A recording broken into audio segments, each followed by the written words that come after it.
and welcome to With Joy. I'm Joy WInnie, and we're here today with our two guests, Dr. Mark Bigda and his son, Zach Bigda. And we're getting together today to talk about their mustard seed missions and what is the conception of it, how did it get started, and the history, and where you conceive yourself going forward, and so forth. So let's just begin with welcome. Thank you very much. Thank you for having us. You're welcome. Thank you for coming. So, Dr. Bigda, where did the conception of Mustard Seed Missions come from? How was it all started? Very briefly, I was volunteering at the homeless shelter clinic through College Church in Northampton. Mm-hmm. And the physician who was running that, Dr. Don Lundgren, was a missionary doctor. And it was something I'd always wanted to do. I heard they were going to Haiti a lot, and I said, well, that's for me. So I joined in on their mission trips, and that was back in 2004. And my wife has gone with me since, I think, 2010, 2009. She's gone with me every single time we go. And my entire family has gone, as I mentioned. My two sons, Zachary here has gone probably more than anybody, and hopefully will be taking the reins when I bow out someday. And we go 2 times a year, usually in the fall and the spring. We try to avoid the rainy season out there because we go to very remote villages, usually up in the mountains, where nobody else goes. And we go back to these villages each time. And so we have a little continuity of care, and it's our little chunk of us giving back. So obviously, as many times as you've been back and forth to Haiti, you've developed relationships with certain individuals in Haiti. And can you tell us a little bit about that and what the support services are that you've come in contact with in the rural areas of Haiti?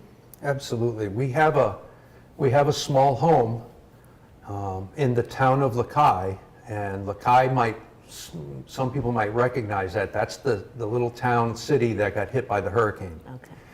And we actually had a home there. We have a caretaker family, and amongst that family are 2 sons who really are our liaison for Haiti. They're part of Mustard Seed in Haiti. And his name is Amos Amazon. He's become a very dear friend of ours. And he really coordinates our trips when we go. So he's our go-to guy. Make sure that the villages know that we're coming on certain days. Make sure that, we have available vehicles to get out to these places, donkeys to pack our supplies and go up the mountains. So he's become very, very close to us, one of the family. Yeah, and you touched on the hurricane. Haiti has seen its share of natural disasters, and this is just another layer of the poverty and the conditions that the people in all of Haiti are living in now. So can you tell me a little bit about how your rebuilding efforts were going before the hurricane and some of the things that you've done, as well as the medical piece of it that you've been helping the people with? Sure. I'll give you an example. This little village of Platon on the top of the mountain that Zachary has been to multiple times, we helped build the schoolhouses up there. We ran clinics there twice a year. People came to depend on us as we were the only medical people that these people saw. And unfortunately, this hurricane hit directly into this little village on top of a mountain plateau. And I didn't know this, but hurricane winds, I guess, become stronger the higher up in altitude you go. And this village is gone. It's gone. It's literally gone. And they lost over 100 people dead. And that's why we're going to be having a fundraiser in the next couple of weeks to try and get enough money to buy the building materials to try and get these people back into their small homes instead of living in caves and palm-covered little lean-tos, and it's pretty awful, the conditions right now that they're in. Yeah. So Zach, I know that your parents have been heavily involved, and so what made you want to join up with them and go to Haiti and help those less obviously affluent and as we've been raised here in the United States? Yeah, well, it started when my dad first started going, and I was really young at the time. I was 14, and I was always scared when he'd leave. I never knew what he was really getting into. But as I got older, I learned more and more about what was going on up there, and it just really started to inspire me to even want to join the medical field as well. And when I was maybe 16 years old was my first trip, and I had no medical experience at all. And quite frankly, you don't need to have any medical experience to go, because anybody can do anything to help out. But at the time, I would help set up the clinics, and I would always be playing with the children and passing out toys, and that's how it all started. And from that point on, I started thinking more and more about the medical field. I didn't want to become a doctor, no offense. But None taken. But so then I found the emergency medical services field, and I went to EMT school, and I started working out in Chicopee and Springfield. And the more and more I learned in the medical field, the more and more I felt I could help out in Haiti.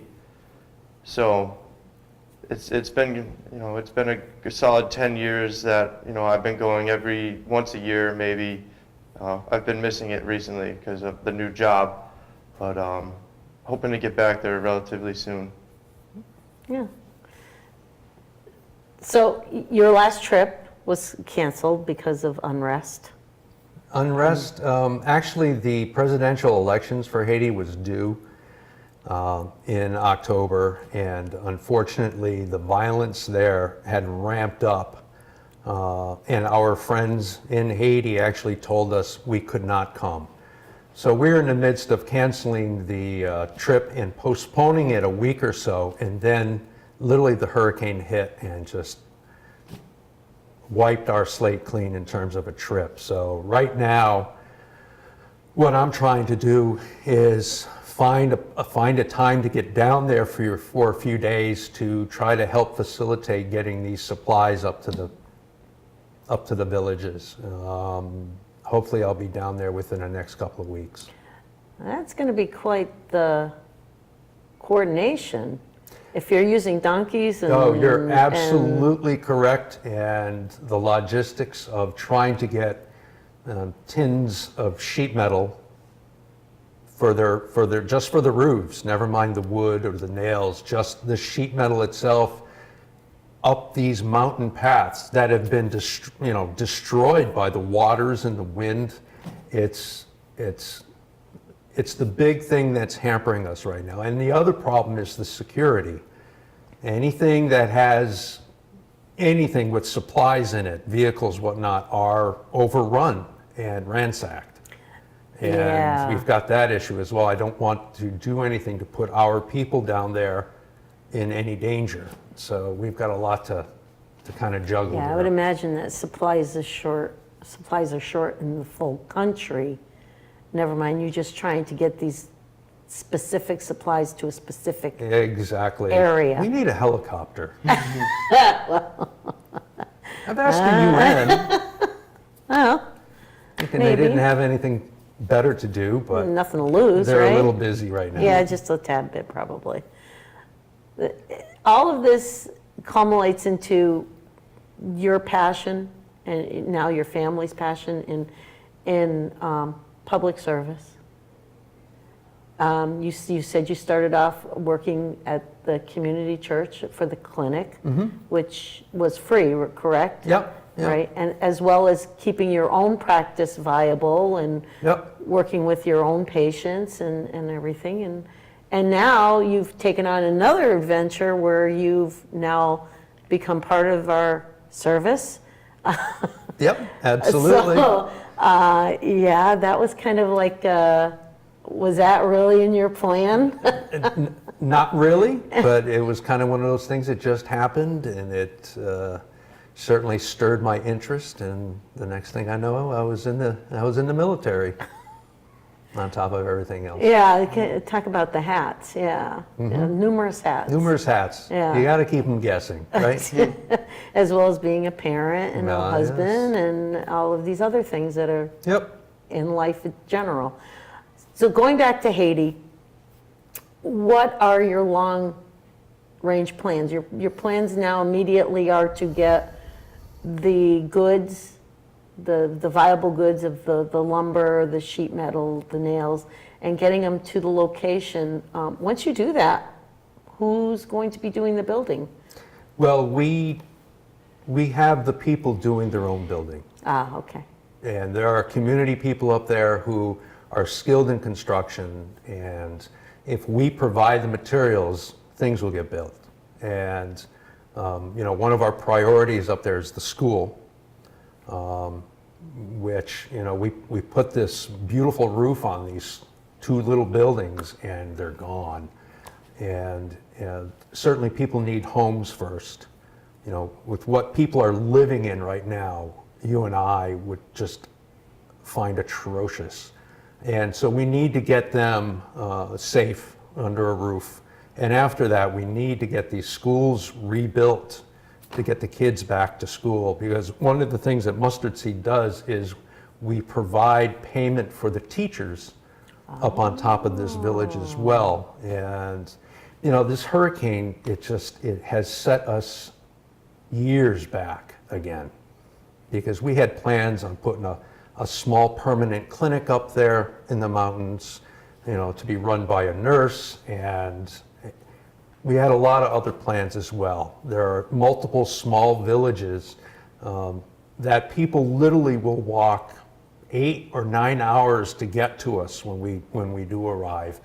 And we wanted to be able to branch out to these other places, but right now this storm has just put a kibosh on all that. And the Haitian government, We're actually recognized by the Haitian government. We are a legitimate medical group there, but unfortunately, the donations that happened since the earthquake, never mind this hurricane, really have not reached Haiti. There was a lot of donations made, but only a fraction of that got to actually sent to Haiti. And as you can imagine, very little of that actually got to the people. I know that you had done a lot of work with the school building and setting up the teachers and looking at possibly creating your clinic going forward. And obviously, when the hurricane came through, it's basically put you back to ground zero. Right. And so your first priority, obviously, and anybody's first priority is housing and food. Exactly. For the residents. When you look at Haiti, and it's hard for Americans to really understand how these people survive. Each day is a challenge. The majority of people in Haiti have no idea how well they're going to eat that day. And you take away their one little home, which could be an 8x10 hut, and you take that away from them. Everything that they've owned was in that little hut as well. They've lost whatever chickens or little goats that they've had, and they literally have the clothes on their backs without the resources that we have here in the United States. There is no Red Cross to come to the rescue. There are no people to jump in and donate and offer things. There's nothing. And to see people suffer at that level is very difficult. And it's hard to live our daily lives here and do our things that we have in comfort without having that in the back of my head all the time. And it drives me and has always driven me. And it has come to define me, that my ability to give of myself to these people has defined why I'm a doctor. Because if I couldn't do what I do in Haiti, I would be out of the medical field. I'd be done. So when we ask people to donate, the beauty of our organization is there's no middleman. Right, Zach? Yep. The beauty is that it goes directly to the people. Everybody that comes with us on our trips, it's pure voluntary self-pay. There are no administrative costs in our organization that we take money for. It goes to the medication, to the supplies, or to help people rebuild. Period. That's it. You don't find many organizations these days where you don't have the administration, you don't have the middlemen. And you hear more and more people that are donating to these causes complaining about that. And I for one, am a fan of, if you're going to give money, let the money go to the services that are being supplied, whether it be medical, educational, and so forth. With that being said, I know that your organization is working hard to get yourselves out there, to raise some money, and where can people go to look at Mustard Seed Missions, look at the things that you've done? I know that you had told me earlier that the website is being redone, but in the meantime, if people want to consider helping out the organization and writing a check or a monetary donation or whatever, where could they get these funds to you? How can they get these funds to you? Mm-hmm. Where is the best place to do this? Right now, we have a pretty good updated Facebook page that my wife, Lovey, kind of works on as soon as she gets more information. So there's plenty of information there, as well as updated pictures of what's going on the ground down there. That some of our people down there will send us updated pictures. So the information is there. If anybody didn't have that access, they could certainly send it to my office under the care of Mustard Seed. And we have a hopefully big fundraiser coming up on December 3rd. It's going to be sponsored by Southampton Harley Davidson. So we're looking forward to that. It's on a Saturday, 11 to 3. It's a big chili cook-off contest. There's going to be vendors with all sorts of different things, not just motorcycle things. There's all sorts of different things. And the graciousness of Aaron Patrick and his family have helped us tremendously from Southampton Harley Davidson to kind of provide us this little venue in order to raise money. And this is going to be, all of it's going to be going to rebuilding these tiny villages. You know, it's not cheap down there to get building supplies. Right. It's very expensive, Right. Even more expensive than here in the United States. Yeah. So it's hard. Yeah, because they don't have woods, they don't have lumber, they have to import it all to their little island. Yep. Yeah, kind of like what Hawaii has to do. Yeah, exactly. You know, Exactly. everything has to come from the outside. You know, And when it's- you make $100 a year, the ability to buy a $10 piece of tin for your roof is impossible. Right, right. So, So a little bit more about the fundraiser. It's December 3rd. It's at Harley Davidson. It's from 11 to 3. From what I read on the Facebook page, which is Mustard Seed Missions, is what the Facebook page name is? yeah, Mustard Seed Missions, Inc. Yep. Inc. Okay. So if anybody's interested in doing that, go to your Facebook and look up Mustard Seed Missions, Inc., and you will be brought right to that Facebook page. Yep. There's a caveat that you're not telling us about the little chili cook-off. I know that they're going to be taking donations of $5 a person to vote on the chilies. I read that. However, nothing comes from nothing. So let's talk about what your part in all of this is going to be. I had to agree to To being up on the roof, the dock on the roof chili cook-off. So basically, my father's going to be up on the roof of Harley Davidson until we reach our goal, which was, I believe it was $5,000, was it? I don't know, he keeps upping the amount. Yeah. I thought I heard $12,000. Yeah, that's the last I thought I heard. kind of heard $12,000. Yeah, it's been upping almost by the daily. But once we reach our goal, then he'll be able to come back down off the roof, and we'll just hope for a nice day for him. Otherwise, It's going to be December 3rd here. Yeah. So here's my plug. If any of you have Dr. Bigda as your doctor, and you ever want to see him after December 3rd, then you kind of need to get down there and help support the cause so we can get him off the roof. Thank so you. we can get him back in the office Thank you on very much for Monday that. morning so he can service all of his patients. That would be very appreciated. Otherwise, No doubt. Otherwise, it is December 3rd. Yes. Sleet, snow, rain, No, it doesn't wind. matter. They've got me up there. The vendors will be inside.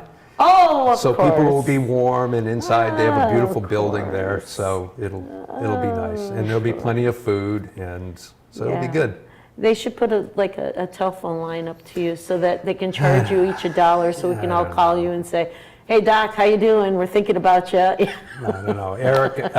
Aaron and his wife Monica were talking about how I have to be able to jump off the roof into something to be able to get down.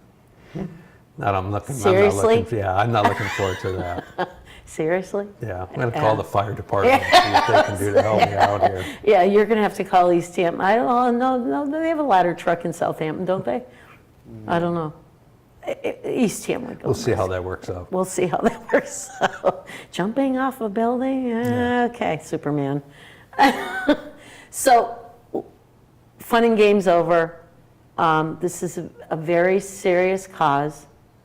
And if people can just find it in themselves to look on the outside and really take a really good deep look into their hearts and souls and say, hey, even in the United States, we have many, many people that are homeless. We have many people that are in dire straits, and I get it.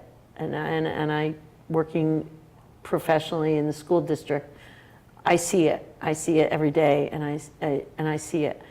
But for people to just look inside their hearts and say, you know what, I'm in a good place, and a few dollars going to your organization could make the difference between somebody living or dying, and medically as well as living in their homes and so forth. Without fun and games aside, seriously, every dollar that is spent or goes to your organization is spent on people's lives and whether or not they will live or die. Sure, absolutely. And what really separates us from other organizations is the fact that we are just intimately connected to Haiti after having gone multiple times and seeing, even when there wasn't the hurricane, just seeing the conditions that people were living in. It just, you can't explain it. Pictures won't describe it. And over the years, we've just built up this relationship with the whole country, not just the people that we see. It's impossible to explain the feelings we get when we're there, the feelings we get when we think about it. And what separates us from other people is the money we get goes right to the people. There's no middleman, like you said, and we truly take care of the people as best we can. And some people come to us and they say, oh, well, the whole country is just a mess. Like, why are you even bothering?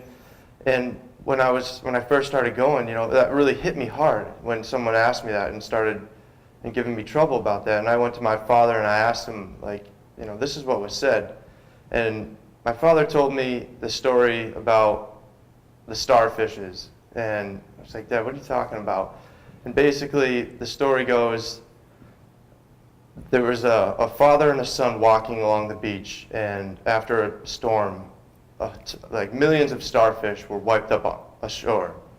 And the son starts throwing the starfish back into the ocean, and the father starts throwing the starfish back. And then someone goes, what's the point? There's so many of them, what's the point of it? And he picks up a starfish, the father throws it back into the ocean, and he says, well, I helped that one. Picks up another, I helped that one as well. And that's kind of how I've been thinking about it. There's no way we can help the whole country, but we can help certain individuals. Giving a child something as simple as a Matchbox car, the way they look at it, it's just, you can't describe it. And you just can't describe it. And we're just so intimately connected. My entire family, we've been at this for years, and we're going to keep this going for as long as we physically, humanly can. And long after he's done, my brother and I and my whole family, my cousins, we all plan on keeping this going as long as we can, because we're just so connected to these people, to the country, and there's just no explaining the feelings we get while we do this. Good job, Dad. Yeah, hopefully. Good job. Hey, one thing I'd like to add is a big thank you to all the people who have donated already, especially patients of mine and friends of ours, and people whom we didn't even know. It's been tremendous. And like you had mentioned before, all it takes is a few dollars.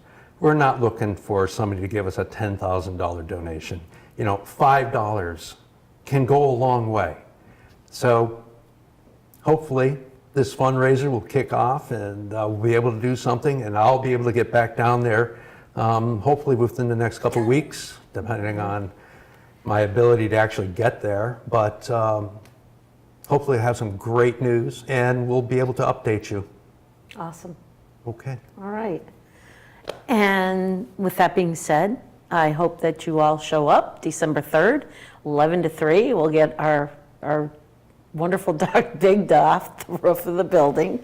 And let's try to get to that $12,000 goal, and have some good chili. Vote on some good chili while you're there. It's only a $5 donation. You get to try the chili, and you get to vote on who's got the best chili. So thank you. And again, I look forward to our next program with Joy. Have a good evening.